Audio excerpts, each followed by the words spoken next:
All right, we are back. Hope everybody had a nice break. And we are now on to item number 4C. This is electric vehicle service equipment policies for county-owned buildings. And we have both resilience and facilities with us. Take it away. Okay, awesome. Thank you, and good afternoon, Mayor and Commissioners. It's Sami Ajala, Director of Facilities Development and Operations. With me today is Megan Houston, Director of the Office of Resilience.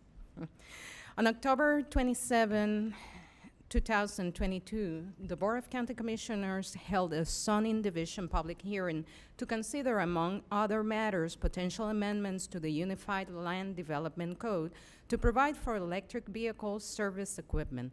Board discussion of that item led to an exchange about providing electric vehicle service equipment in county-owned buildings, and county staff was directed at the time to return at a future date with recommendations for implementation to be considered by the board. Therefore, this workshop today achieves that board direction by providing an overview of the steps taken to date towards incorporating EV service equipment in county-owned buildings, as well as recommendations for the path forward. Allow us first to provide you an overview of our path to this date. In late 2019, the Office of Resilience initiated the process of designing an EV pilot program. In August 2020, the Purchasing Department, at OOR's request, issued a request for information, or RFI, regarding the installation, maintenance, operation, and cost for implementation of an electric vehicle service equipment program. The responses received served to finalize the framework for the EV service equipment pilot program. 5 sites were selected: the Governmental Center Parking Garage, the Convention Center Parking Garage, the Judicial Parking Garage, Vista Center, and the 4th Street Surface Parking Lot. Those were the 5 sites identified for implementation. The required funding to implement the pilot program was included in the county's approved capital improvement program, or CIP, commencing in fiscal year 21 and extending through fiscal year 23. And at the time, it provided a total appropriation of $788,000. The fiscal year 23 CIP reflects a total appropriation of $965,000, extending through fiscal year 25, based on completion of 1 site per year. So that begs the question, right? How is the pilot program being implemented? The Office of Resilience and FDO are working in close, and I should say very close, collaboration in this effort. At the beginning of the pilot program, FDO retained engineering services to assess the electrical infrastructure improvements needed at each of the 5 selected sites. Site-specific design services are then retained as a function of the annual appropriation. As a result, FDO manages the design and annual construction aspects of the pilot, while OOR procures the vendor to supply, install, maintain, and operate the EV service equipment. We're often asked as to the reasons behind the implementation approach chosen for the pilot program. The same can be summarized as follows. Market availability warrants a competitive process for vendor selection, as there are multiple companies offering EV services equipment. Electrical infrastructure was not readily available in county facilities, and the same needed to be built in the 5 sites that were chosen. There was a need to ensure all electrical upgrades met county standards. By competitively procuring vendor services, staff was able to align its needs with the contractor requirements, and last but not least, by issuing separate solicitations for each site, county staff has been able to refine contract requirements based on the lessons learned, with the ultimate goal of issuing one comprehensive solicitation that will provide for county-wide implementation if so the board decides. The current slide summarizes the status of each one of the 5 sites chosen for implementation of the pilot program. The installation of EV service equipment at the Governmental Center parking garage was completed in September 2021 and has been in operation since. The installation at the Convention Center parking garage is currently under construction and approaching completion. Design for the 2300 Business Center project is in the early design phases and is undergoing coordination with other projects that we have in that facility, including the expansion of the same. And then the installation for the judicial parking garage is to be funded in fiscal year 24, and the one for the 4th Street parking lot is to be funded in fiscal year 25. As to this later site, I should mention that we're still reassessing its viability based on space limitations that we have. In general, the county is actively pursuing federal and state funding opportunities to help pay for EV infrastructure. We're also pursuing fee-for-service models from EV vendors where users pay a usage fee for charging their vehicle. And with that, for context, I will now transition the presentation to Megan, who will provide you an overview of how the contract for the GCC parking garage EV service equipment operates. Thank you, Ismi. Megan Houston, Resilience Director for Palm Beach County. The Government Center, as you all should know, when you drive to work, you pass by 2 of the chargers on the public-facing area, 4 of the chargers in employee area spaces. So we've worked with OBE Power Networks. We pay an annual service. It's basically a lease model where we pay for each of those chargers. They maintain and operate and make sure that customer access is being granted for those chargers. We then are reimbursed for our electricity costs so that we're not losing money on the electricity. And we get a very small carbon offset, so some sort of, it's a fund based off of $15 for every metric ton of greenhouse gas emissions that we reduce. This is reimbursed to us quarterly, and we're just starting to see the payments now as we are kind of processing and rectifying all the invoices. The next slide shows the graph of usage. The blue bars are kilowatt hours of charge, and the darker blue is the public charger, the lighter blue is the employee charger. And it's kind of mixed bag on which stations are being used the most, right? So, and also because the public spaces, one is ADA accessible only, so you would have to have the placard and be charging your car actively to be able to use that spot.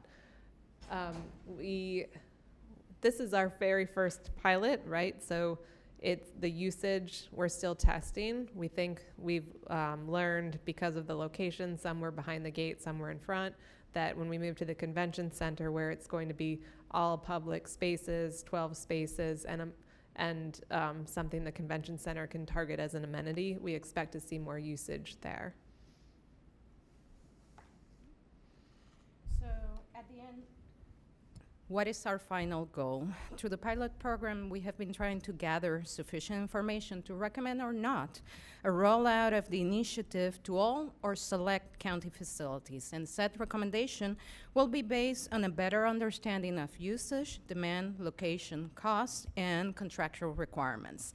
The fact that we're going through the pilot program doesn't mean we have not been taking other initiatives to trying to support EV overall. And although our current infrastructure is limited basically to the GCC and airports at the Palm Beach International Airport, we do have other efforts that are taking place. For example, in facilities development and operations, we have incorporated EV-ready spaces as part of our newly designed facilities. The idea behind that being that we will put in place the conduit and everything else that is required to support an EV operation at the time the new facilities are being designed, so to avoid costly improvements down the road if the board decides to move forward with an EV pilot. So we have incorporated that as part of our newly designed facilities. On the fleet side, we have during the past year initiated a pilot to assess the possibility of converting, of transitioning some of our fleet vehicles to electric vehicles. After much assessment as to how to proceed forward, we were able to enter into an agreement with the clerks of courts, and they have agreed to assist us in testing one vehicle, which has now been ordered. We're just awaiting delivery. Test that vehicle for over a year to gather actual information as to usage, mileage, and so on and so forth, maintenance on our fleet side as well, so that then we can make an informed recommendation as to the viability or not of converting part of our fleet. On the fire rescue side, our colleagues are working on an EV pilot that they do expect to bring forward as part of the fiscal year 24 budget. They would like to test 6 different vehicles, and they're also exploring the possibility of portable charging stations, which will add value during emergency operations. Last but not least, and as I'm sure you have heard from the Palm Tran Executive Director, he's working towards electrifying the Palm Tran fleet. He has a few milestones coming in the years ahead. In 2023, they expect to have selected a manufacturer for the EV buses. By 2025, he expects to begin delivery of the first 10, and then by year 2032, he expects to have about 25% of the diesel fleet converted to EV buses. With that as a context, and as I shared at the beginning of this presentation, we were tasked not only with providing an overview of existing policies and initiatives, but also recommendations as to the path forward.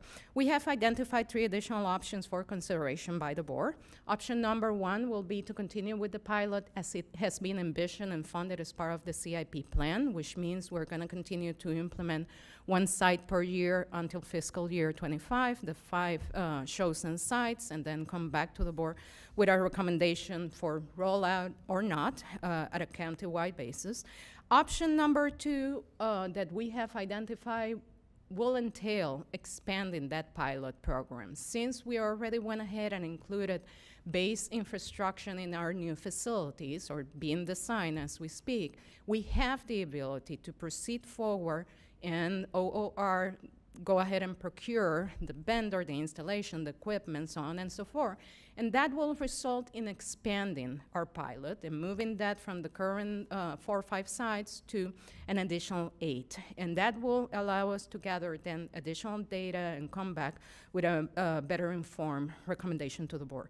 There's also the possibility, as option number 3, of proceeding with a rollout. And if so, the board wishes, we have identified about 35 locations that could be included. We did that jointly with our libraries and parks colleagues, as well as the Office of Resilience, trying to think about availability and where the community is receiving services. So those 3 options are the ones that we're bringing to the board's consideration today.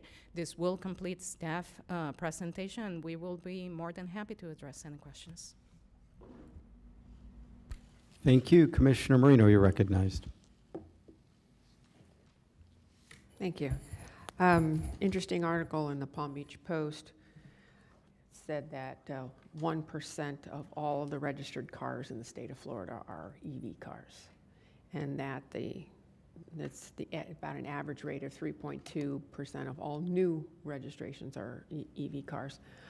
So I know we had a discussion last week about parking and EV chargers. So I just want you to keep that in mind, that it isn't 50% of our parking spaces are going to be EV parking spaces. But I do have a question about our fleet, and I want to make sure that our fleet does not get to the point where we are all EV, because in this case of a hurricane, and we don't have power because we need gas to, and correct me if I'm wrong, how do our generators get powered? Fuel. Okay, so if we're powering our generators with fuel, I think we should have cars that are powered by fuel also, so that there isn't the demand on the generators for the cars, and the demand is for other things, the emergency things that we need it for. But other than that, I think we're on the right track we need a plan, and so I appreciate you bringing this forward to us. And I will, whatever the rest of my commissioners think is the option that they want to follow, I'm happy to support their comments. Thank you. So if I may share with you, Commissioner, regarding the county's fleet, allow me to recognize in the audience, I have Sarah Burnham, who is our fleet director, is the colleague that leads that operation. Sarah and I spent, I'm going to say, countless meetings doing basically a review of the entire fleet, trying to identify which vehicle we could use as a test. And that reflects precisely the fact that we recognize that we cannot go for full conversion. We have certainly vehicles that need to be what they are right now and need to continue to do so into the future. But we do believe that there might be an opportunity for a portion of our fleet to be converted into EV vehicles, depending on charger availability and depending on other considerations, and that's what we are trying to test through the pilot. Thank you. Well, a couple of things. One is I noticed, correct me if I'm wrong, that at this point, none of the charging stations that we've implemented are fully available to the public, so that they don't have to pay to get through a gate to get to them. We do have one. We have two, one ADA and one public at the GCC in front of the gate. But I believe there is a parking fee that they'd have to Uh-huh. pay to Well- park there, right? Right, so, right, so this would, at this point, we don't have any test sites that are just open, where we have open parking. No. Right, so I think that might be, to understand, I see you have some places selected at Vista Center out in that, and there's no requirement there. I would think at the airport it would be probably pretty popular too for people parking at the airport.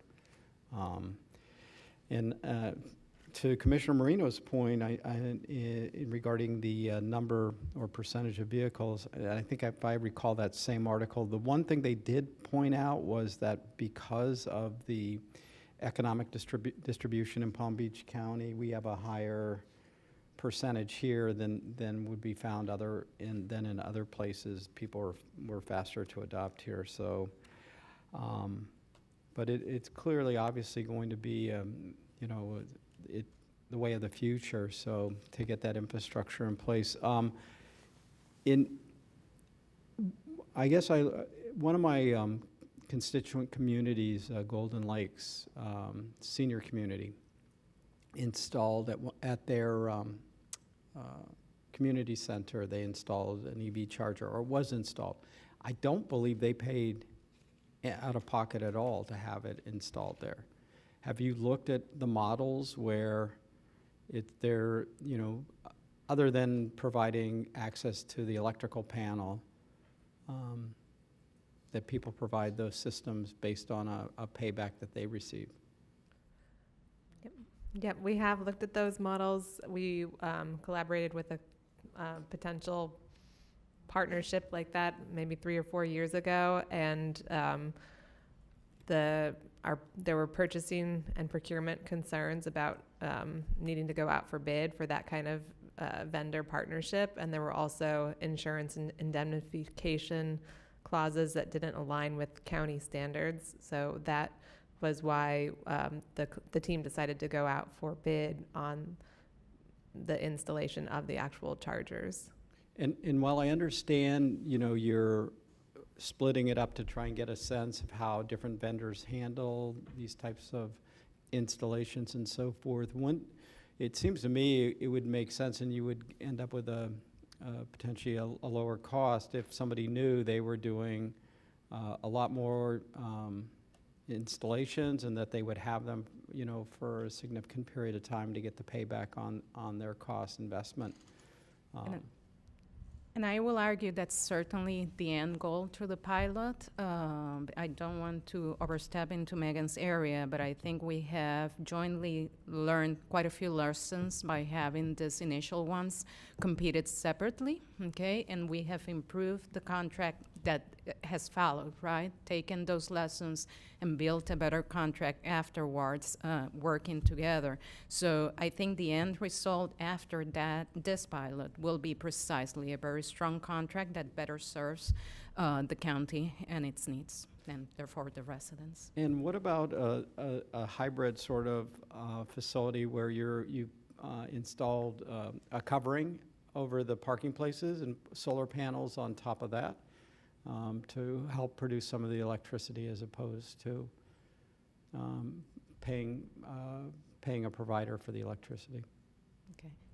That we have not explored combined. We have separate initiatives exploring the use of solar that are at a very nascent phase that will need to be further developed. But as a joint opportunity with chargers, I don't think we have explored that from FDO, neither has OOR, right?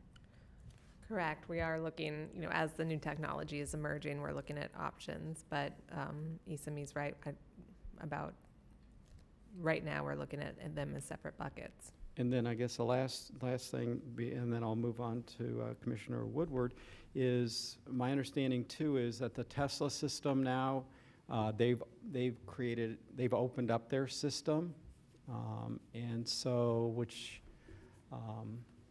seems to be in terms of I guess it's a larger network, if you will.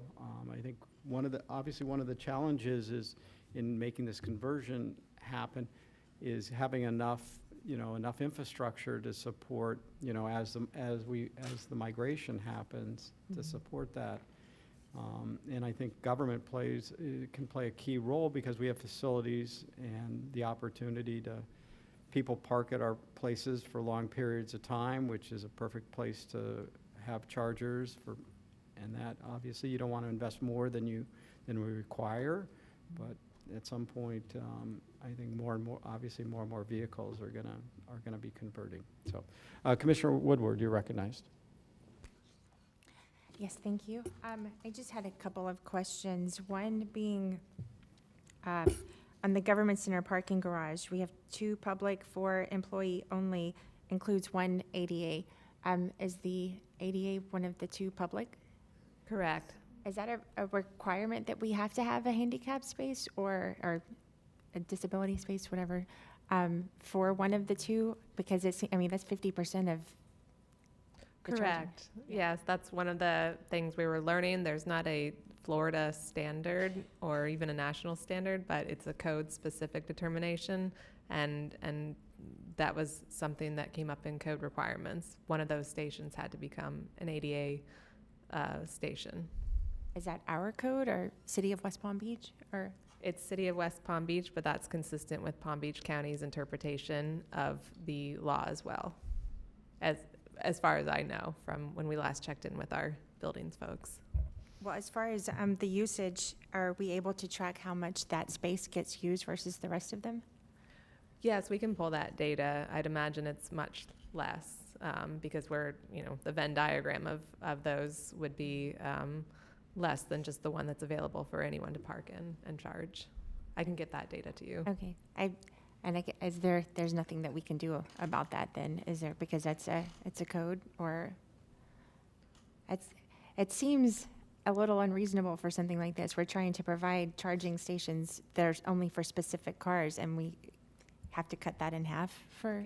We can certainly go back and reassess it. When we started with the GCC one, we went down this analysis quite in depth, honestly. And the consistent interpretation throughout, as Megan said, was that yes, we needed to provide the ADA accommodation to make sure we're treating all sections of the community equally, right? And out of those that we had available, we had 2, we made one of them available with ADA accommodations. But more than happy to go back and make sure that that interpretation has not changed. And I'll just add to, on the convention center, it's now one of 12 equally accessible chargers. So one of those spaces is ADA compliant, but the other 11 are available for all. So again, we're learning about how to structure, we learned from the first pilot, right, about how to structure and where to put those charging spaces. Okay. And I guess my last question,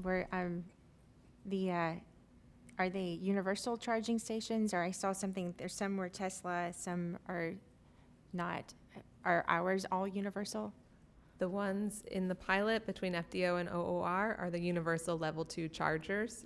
So that's generally what people have in their house unless they have a specific Tesla charger.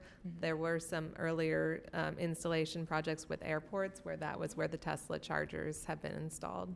Okay. And as far as data collection, are there similar locations that we could also get data from? I mean, the airport would not necessarily be as similar because people would be longer term parking, I would think, but are there other facilities or some of the municipalities that have charging stations that we could also pull this information?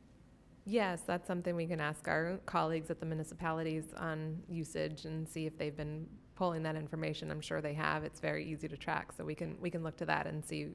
That's a great point. What have they learned? Right. All right. Thank you. Thank you. Commissioner Marino? Thank you. On option 3, where it shows $200,000 per site, and you give us 35 sites, that's a cost of $7 million. Option 2 is a cost of $1.6 million. These are in today's dollars. That is correct. Do we have a cost of what a stub out is versus the whole doing the entire thing where you have the charger? This way, if there does come a time where we actually see that there is a need, we put the facility in at that point, but we have the stub out already done, so we don't have to do any infrastructure? So the cost you have included and that we have been using as a reference is basically to install all the electrical infrastructure. What we have been doing as part of the design process is putting in place the conduits, okay? And that's minimal cost, and that's why I kept using that 200,000 as a point of reference. What we're saving in the long term is not having to cut through, newly built slab, right? And all the construction and remobilization of a new contractor, because conduit is going to be in place, panel and capacity is going to be in place, but we still need to install the infrastructure. And that's why we have the estimate saying if we're going to add that as part of the construction process, we will still have an expense. Timing is also important, and I'm going to give you an example. Supervisor of Elections is under construction right now. So if we can add that project now, where we already have the EV ready space, I can save in mobilization and all the additional costs. If we move forward at the time of construction rather than later on, we save those costs, and I think that's why timing of this item is relevant. So what you're saying then is the $200,000 cost is just for the infrastructure. It's not for the actual charger itself. That is correct. Who pays for the charger when in fact it gets installed? We manage, the Resilience Office manages the vendor contract for the charging equipment. And so far it's been a lease or fee-for-service type model where we don't own the equipment, but we pay somebody else to install that and maintain it. And then they give us some rebate as somebody uses it? Does it offset our cost? We're looking at 2 different models. The government center, we're just getting electricity and a small tonnage per metric ton savings. So it's a lower cost to lease the equipment, but a lower payback. In the convention center, we are taking those usage fees so we can set the price and then we can collect that revenue to help. But we're looking to see if that will better offset our costs. So the $7 million it's not immediate because we're not doing 35 projects all at once. But again, this is in today's dollars. So if a project is 10 years from now that we start doing it, it's going to be a different fee. It will depend on how the board wants us to proceed. So if the board decides to go for the 35 sites, those are existing facilities. Those are facilities that are already in place. We will go in and proceed with the installation at the pace that the board directs us to, right? I apologize. I see that where it says select existing facilities. Thank you. So we actually could do all options Because we would be, option 3 is existing, option 2 is newly constructed, That and is option correct. 1 is just continuing what we're doing. That is correct. So we could possibly be looking at $8.6 million plus continuing what we're doing. That is correct. Okay, thank you. So I can't, it doesn't make sense to me to build out the supervisor of elections facility without having at least the conduit in place. I mean, That is already Oh, included. it is in We there. did that. Gotcha. FDO took that step forward for every new design. That's a directive within facilities development that has been issued so that new facilities have the conduit in place, right? And it's a minimal expense when you compare it to what it will cost to cut slabs and install everything then back. Right. And then following up on Commissioner Woodward's questioning on the accessibility space as well as the charging space together. So if somebody had a placard only and a gas-powered vehicle, could they park at that charging station? No, there's that space has the EV designation, so there is a state statute that requires only EV cars capable of using that charger to park in that space. I think her questioning along the lines of getting some understanding of how much that's utilized, because and clearly, obviously, you all have learned that it doesn't make sense to put in two charging spaces if you're going to have to give one up that potentially may not be used for anything at any point till things change quite a bit more. So I think, there is a lack of really a lack of knowledge on these. I like the idea of going to the other municipalities. I'd also check with some of the private parking. I go to some of the where was I? Down by Meisner in Boca. And they have charging stations in their one of the nearby plazas. They were full. And I don't know if it was just the time of the day I was there, but they seem to be very popular, at least while I've been around there. Every time I've been there, they've always had cars there. I don't know what some of the other, I don't know what the mall, the outlet mall is like, or, and then the other question I would have is, are there other governments that are moving forward and what sort of, are we behind, in front? Sure, we connect with our Florida Sustainability Directors Network, looking at, Florida municipalities generally with sustainability or resiliency offices. So some are pursuing parking mandates. 5% of spaces have to have EV chargers. Coral Gables is probably maybe out front with certain facilities having the actual chargers, and then a higher percentage having the infrastructure, and then that even higher percentage having the conduit. Others are focused more on their facility operations. Same thing that we're trying to do is test out how to put the EV charging infrastructure on site and see how that does. So I think there is a lot of activity within the spaces within the governments that have resiliency and sustainability goals. So, and I guess, and the other thing is, obviously people are able to do this as a way of creating an income stream. How come we're not able to come up with that same model? The model that we have tested is not an ownership model, so that is, when we were rolling it out, we were thinking about how we could put the responsibility in that third party because it is a new technology. So both of those, phase 1 and phase 2, the government center and then the convention center, have been that leased structure. any kind of ownership model would have to be a broader discussion.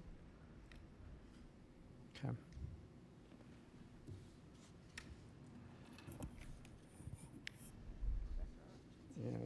Yeah, we have three options in front of us.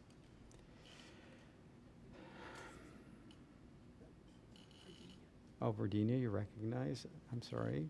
I think Ms. I, Baker? You know, that is a different philosophy than the road we were going down. If that is another option that this board would like us to explore, we could definitely explore it. We're always looking for ways to offset the impact. So we could definitely explore it depending on what direction you give. That is something we can come back to the board on and get, you know, further direction. Well, it seems like we're already sort of moving down option 2 as we sit here, so I would be comfortable moving forward with that kind of direction, and like to have you come back, because, I mean, there's whole business models being set up around charging or recharging of electric vehicles, and I think we need to sort of figure out how they're able to do it, and figure out if we can. And I would think we should be able to do the same, so. Yeah, I know City Place early on did, I want to say Tesla, put theirs in, and, you know, that revenue is then generated, not quite sure how it's split between, you know, the city or related and those individuals, but we could definitely do some research, and as we bring this back to the board in more detail, we can include those particular options. And quite frankly, there's a lot of federal funding available for expanding this right now. So if we came up with an expansion program to put in the infrastructure that was in, whether it was privately available for our own fleets or publicly available, the Department of Energy is, and I mean, while we were up in Washington, there was a lot of talk. I'm not in those committees, but I saw the brochures, and there was a lot of talk about that and that opportunity. I've been trying to read up on all the changes, so it is a lot out there to be explored. We were moving down one path, but we can definitely pivot and make sure we're researching all of it and bring it back to the board. Okay. All right. Commissioner Marino, are you still lit, or are you? I am. Okay. I guess my question on option 3 would be, do we actually have a time frame of when these projects are in the works? Because I'm good with option 1, option 2. Option 3, $7 million, I guess I'd like to know when this would be applicable. It will be dependent on board direction, meaning to say those are facilities that already exist. We will need to move forward with design and construction. Design has not started, different to the pilot, where we already did an assessment and we have design ongoing for those that have been funded. Okay, with option 2, you already have design included, so that's a step ahead. I'm good with that. Just an observation about the Gardens Mall in Palm Beach Gardens. They went in afterwards and put charging stations where they had their light poles. So that's how they were able to source the power. And they, once they added Tesla as one of their storefronts, then they actually did specific Tesla charging stations for Tesla cars, but then they also have EV cars. And, sometimes EV cars are parked in there and they're not charging. Now, that's another issue, too. What is the mandate about if you take up that space, what are you doing? Are you just parking there because it's closer to the front of the building? Or, are you parking there and are you charging? So that's another thing to look at also. Thank you. Done? All right. What's that? No, we don't. They're just looking for direction. So unless you have other direction you want to give staff. I'm looking down the road. I don't see anybody. All right. I mean, I think, I think if we can find a model that is that's self-funding or pretty much self-funding, I think it would give us the opportunity to really move forward much faster.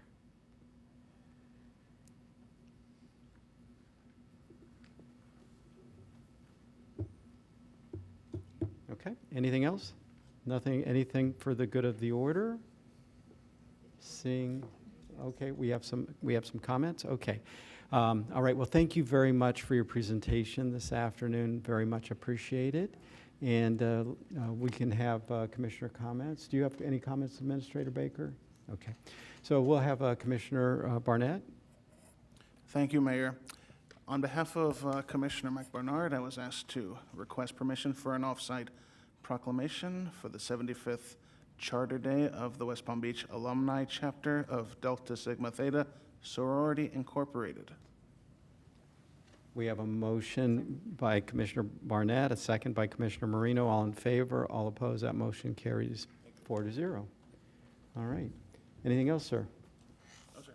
All right.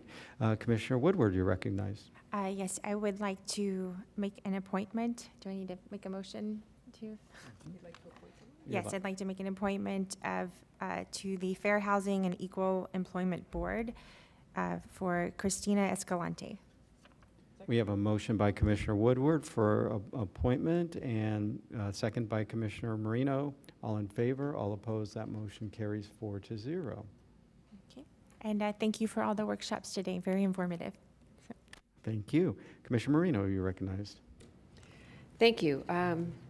You all may have seen it come out in the Palm Beach Post today that University of Florida is putting a hold on their discussions about moving here. But I also find it very interesting that they are trying to replicate the same project that they had here up in Jacksonville.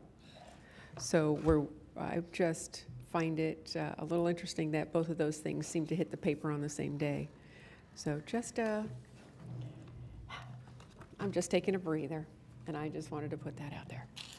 And I have no comments other than to say the Honda Classic was fabulous. For all of you that attended, we did a really good final tournament with the Honda moniker on it. Had a playoff, had a very popular winner, a gentleman who was very humble. Just 42 years Honda has been involved, over $61 million to charity, which is, I think, the biggest takeaway for all of us. Probably $6 million again this year that will be given back to our community. So I just wanted to give a thank you to probably one of my last days wearing my Honda Classic lanyard. But it was a wonderful event. I know that several of our other commissioners and staff were out there, and thank you all for being there. Thank you, Commissioner. And then I guess my comments, I was able to join a group of folks, including some county staff, going up to Montgomery, Alabama, to deliver soil from the near the location where we believe that Samuel Nelson was lynched in west of Delray Beach in Palm Beach County back in the 20s. I have to say it was a very moving event to deliver the soil and then to have an opportunity to tour the Equal Justice Initiative Museum in Montgomery that really shines a very bright spotlight on some of the challenges we've had in this country as it relates to people of color. And the opportunity to have been a part of both the delivery of the soil and to visit the museum is something I will never forget.